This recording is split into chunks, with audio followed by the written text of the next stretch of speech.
5 דקות של חדשות מתאילנד. מרכז לחיסוני קוביד הוקם ב-MBK בבנקוק במטרה לספק זריקות חיזוק לאלה שההדבקה האחרונה שלהם הייתה יותר מלפני 3 חודשים. אנשים יכולים להיכנס בין השעות 9 ל-3 בצהריים כדי לקבל את זריקת החיסון. על המועמדים להיות בני 12 לפחות וחוסנו מקודם. כמו כן, עליהם לספק הוכחה לחיסון קודם.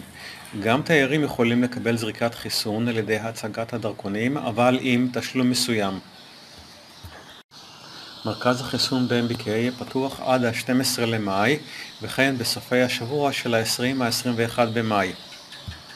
המרכז נפתח כי מספר החולים עלה מ-100 לפני הסוקרן ליותר מ-1,000 אחרי הפסטיבל, כי אנשים הורידו את המסכות בזמן החגיגות.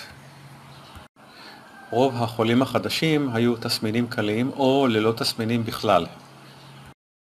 הבנקים המסחריים הגדולים בתאילנד מבקשים מהלקוחות שלהם ללכת לסניפים הקרובים כדי לסרוק את הפנים שלהם לעדכונים. כל זאת לפני שסריקת הפנים תהפוך לחובה עבור שירותי בנקאות ניידים החל מהחודש הבא.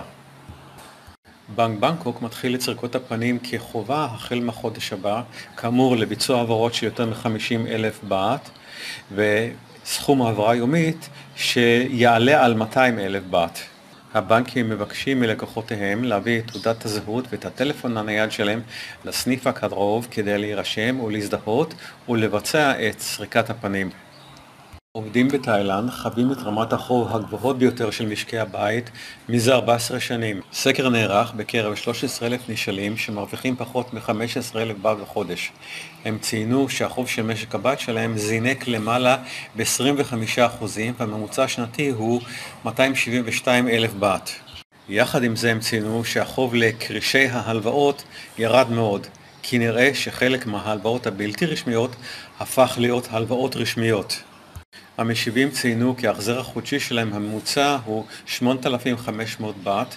הריבית ההלוואות רשמיות הייתה 8%, על הלוואות לא רשמיות הם שילמו 15% ריבית. כשנשאלו מה הם רוצים לראות שהממשלה החדשה תעשה, רוב הנשאלים אמרו שהם רוצים את צמצום פער ההכנסה, עלייה בשכר המינימום, הורדת מחירי החיים הגבוהה, הורדת מחירים על צרכים בסיסיים ומדיניות ליצירת מקום עבודה. תאילנד מציעה את העיר העתיקה סיטפ ואת ים אנדמן כאתר מורשת עולמית.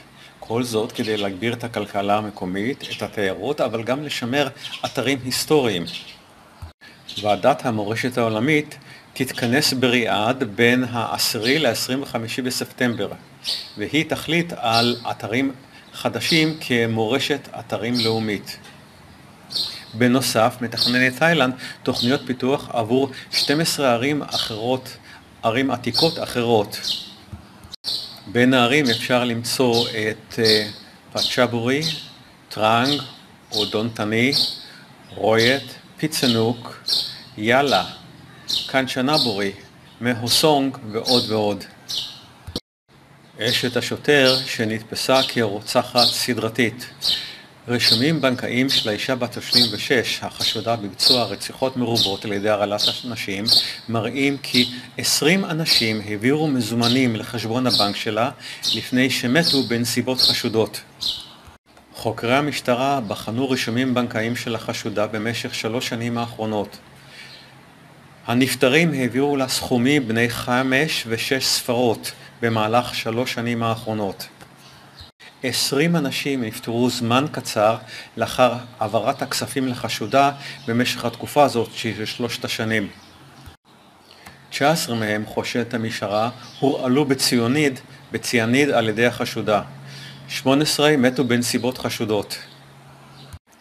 החשודה נעצרה ביום שלישי שעבר באשמת רצח בכוונת תחילה. היא מוחזקת במעצר לפני משפט.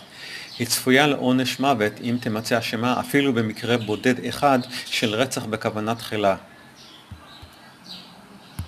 הכל התחיל כאשר חברה שלה, שוטרת, שנסעה איתה לביקור במקדש, מתה מאי ספיקת לב ב-14 לאפריל במחוז רצ'בורי.